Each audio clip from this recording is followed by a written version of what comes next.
من يهده الله فلا مضل له ومن يضلله فلا هادي له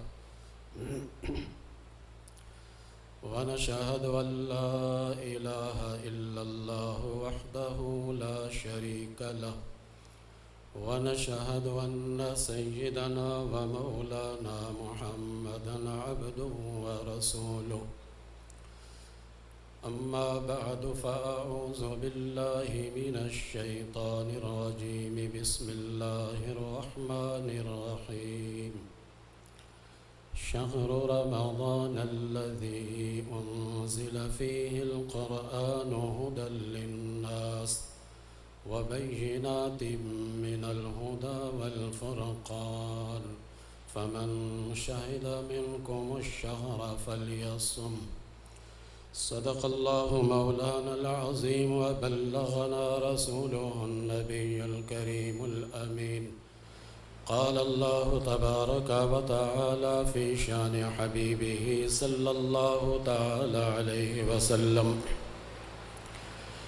إن الله وملائكته يصلون على النبي يا أيها الذين آمنوا صلوا عليه وسلموا تسليما اللهم صل على سيدنا ومولانا محمد وعلى آل سيدنا ومولانا محمد وأصحاب سيدنا ومولانا محمد وبارك وسلم الصلاة والسلام عليك يا رسول الله الصلاة والسلام عليك يا حبيب الله الصلاة والسلام عليك يا رحمة للعالمين وعلى آلك وأصحابك يا شفيع المذنبين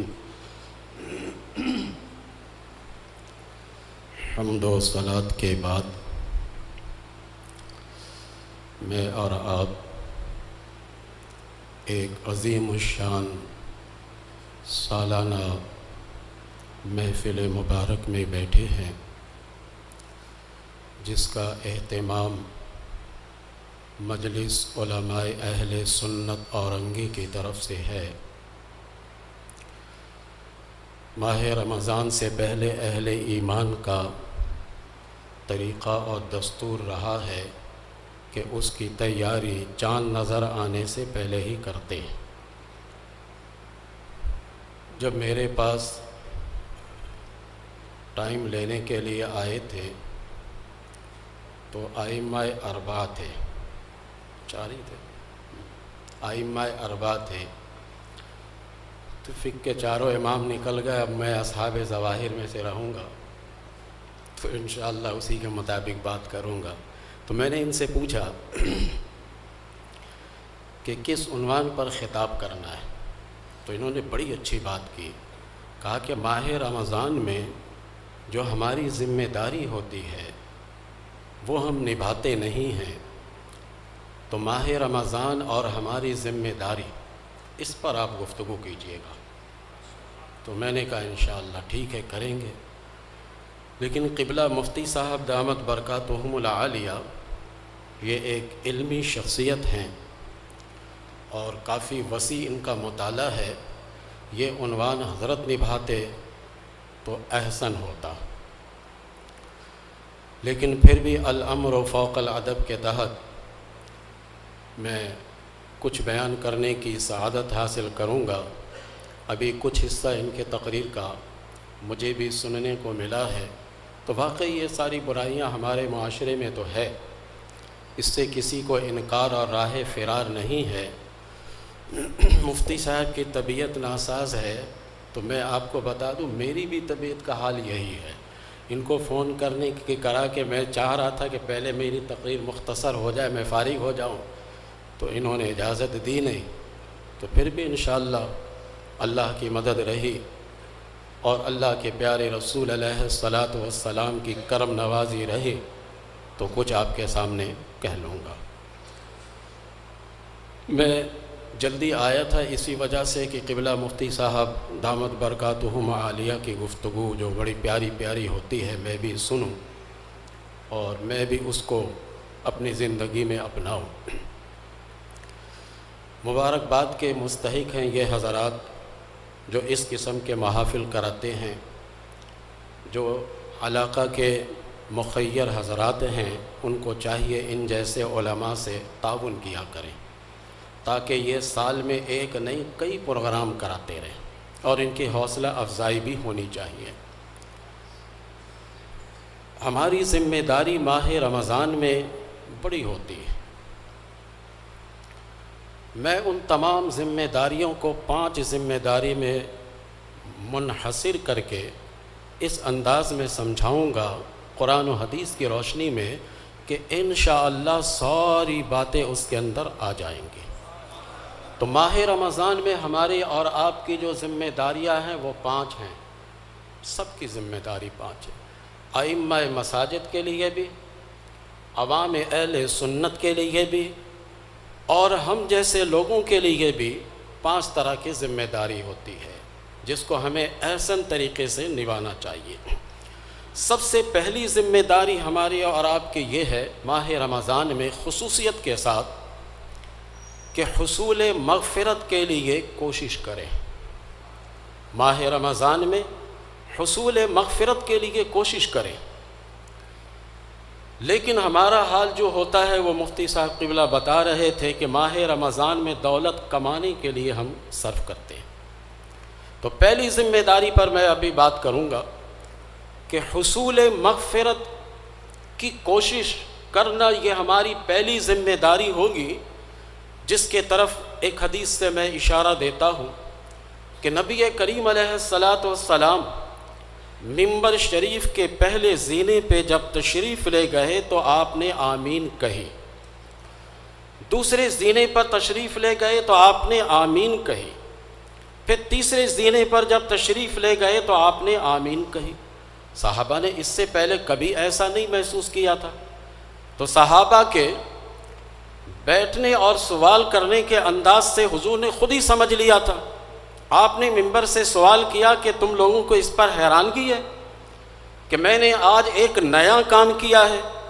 صحابہ نے کہا جی ہاں، لیکن وہ تھے صحابہ، آج کے لوگ ہوتے تو کہتے حضور نے تو بدعت کی ہے، ایک نیا کام کر دیا، سر پہ اٹھا لیتے، پتہ نہیں کیا کیا کہہ لیتے۔ صحابہ تھے، وہ سمجھتے تھے باتوں کو۔ اللہ کے پیارے حبیب علیہ السلام نے فرمایا کہ جب میں پہلے زینے پر گیا تو جبریل نے یہ دعا کی کہ ہلاک ہو جائے وہ شخص جسے ماہ رمضان ملے اور اس کی مغفرت نہ ہو سکے۔ میں نے آمین کہی۔ دوسرے زینے پر جب میں گیا تو جبریل امین نے یہ دعا کی کہ ہلاک ہو جائے وہ شخص جس کے سامنے میرا تذکرہ ہو اور وہ درود نہ پڑھے۔ میں نے کہی آمین۔ میں جب تیسرے زینے پر گیا تو جبریل امین نے یہ دعا کی کہ ہلاک ہو جائے وہ شخص جو اپنے ماں باپ کو پائے اور اس کی خدمت کر کے جنت حاصل نہ کرے۔ میں نے آمین کہی۔ اس حدیث شریف میں پہلا کیا ہے کہ جو رمضان کو پائے اور مغفرت نہ کرا سکے ہلاکت ہے اس کے لیے۔ اب ہماری ذمہ داری کیا آ رہی ہے، سمجھ میں آ رہی ہے بات کہ ماہ رمضان میں سب سے اہم فوکس ہمارا کیا ہونا چاہیے کہ ہم ایسے کام کریں جس سے ہماری نجات ہو، جس سے ہماری مغفرت ہو۔ حضرت امام جعفر صادق رحمۃ اللہ تعالی علیہ فرماتے ہیں کہ جو شخص ماہ رمضان کو پائے اور اپنی مغفرت نہ کروا سکے تو پورے سال جتنی بھی نیکیاں کر لے، جتنی بھی دعا کر لے، اللہ اس کو معاف نہیں کرے گا، پھر آئندہ رمضان ہی میں معاف کرے گا۔ یہ کس کا قول ہے؟ امام جعفر صادق رحمۃ اللہ تعالی علیہ کے۔ ہاں البتہ وہ استثناء کرتے ہیں کہ البتہ یہ میدان عرفات میں عرفہ کے دن جب جمع ہوگا تب اللہ تبارک و تعالی اسے معاف کرے گا، ورنہ ماہ رمضان میں اگر اس نے ایسے کام کر کے اللہ کی مغفرت حاصل نہیں کی تو پھر آنے والے رمضان تک اللہ اس کو معاف نہیں کرے گا۔ تو اب ہماری اور آپ کی ذمہ داری بنی، پہلی ذمہ داری بنی کہ ہم ایسے کام کریں اور ایسے امور انجام دیں کہ جس سے ہماری مغفرت ہو سکے۔ اور پھر اللہ تبارک و تعالیٰ بھی اپنے بندوں پر کتنا مہربان ہے، کتنا اللہ تعالیٰ شفیق ہے، ذرا وہ بھی تو دیکھیے آپ۔ اللہ تبارک و تعالیٰ قرآن پاک میں سورہ نساء میں کہتا ہے وَاللَّهُ يُرِيدُ أَن يَتُوبَ عَلَيْكُمْ وَيُرِيدُ الَّذِينَ يَتَّبِعُونَ الشَّهَوَاتِ أَن تَمِيلُوا مَيْلًا عَظِيمًا۔ اللہ تبارک و تعالیٰ تو یہ چاہتا ہے کہ ہر حال میں تمہیں معاف کر دے۔ وَاللَّهُ يُرِيدُ أَن يَتُوبَ عَلَيْكُمْ، اللہ چاہ رہا ہے کہ تمہیں معاف کر دے۔ دیکھیے اللہ تبارک و تعالیٰ یہ ہمیں پیشکش کر رہا ہے، یہ ہمیں پیشکش کر رہا ہے کہ ہم تمہیں معاف کرنا چاہتے ہیں، معافی کے اسباب پیدا کرو، معافی کے عوامل پیدا کرو۔ اب ہم دیکھنا چاہتے قرآن کریم سے کہ اللہ تبارک و تعالیٰ یہ معافی کی پیشکش کیسے کیسے لوگوں کو کرتا ہے، ذرا وہ دیکھیے آپ۔ حضرت صالح علیہ السلام قوم سمود کی طرف آئے تھے۔ سورہ ہود سے میں ایک مضمون آپ کے سامنے پیش کرتا ہوں۔ حضرت صالح علیہ السلام جب آئے تو ان لوگوں نے کہا کہ ہم نہیں مانیں گے جب تک کہ کوئی نشانی نہ دکھائیں۔ یہ زمانہ جاہلیت اور اس زمانے کا دستور تھا کہ نبی کو نبی نہیں مانتے تھے جب تک کہ ان سے کوئی معجزہ نہ دیکھ لیتے۔ آج ہماری بدقسمتی ہو گئی کہ ہم ولی کو ولی نہیں مانتے جب تک کہ ہمیں کوئی وہ کرامت نہ دکھا دے۔